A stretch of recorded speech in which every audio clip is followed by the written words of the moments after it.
கடைசி கால தீர்க்க தரிசன நிறைவேறுதல். தானியேல் தீர்க்க தரிசன புஸ்தகம் வெளிப்படுத்துகிற காரியம் என்னவென்றால், மேசியாவாக இயேசு கிறிஸ்து வரும்போது அவர் அபிஷேக தைலத்தால் அபிஷேகம் செய்யப்படுவார். தானியேல் புஸ்தகம் 9ஆம் அதிகாரம் 24வது வசனம்.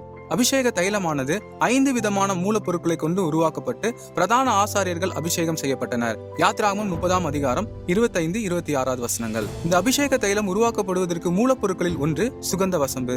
ரோமர்கள் கிபி 70 எருசலேமை முழுவதுமாக அழித்த போது சுகந்த வசம்பை உருவாக்கும் நறுமண மரங்களையும் முற்றிலுமாக அழித்து விட்டனர். இதனால் இந்த நறுமண மரங்களானது 2000 வருடங்களுக்கு முன்பாகவே முற்றிலும் அழிக்கப்பட்டுவிட்டது.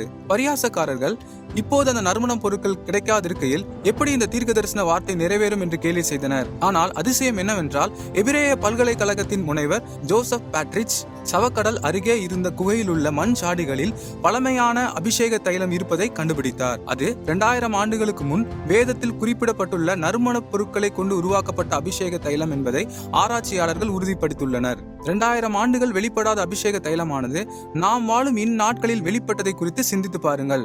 கர்த்தராகிய இயேசு கிறிஸ்து சீக்கிரம் வரப்போகிறார். நாம் ஆயத்தப்படுவோம். ஆமென்.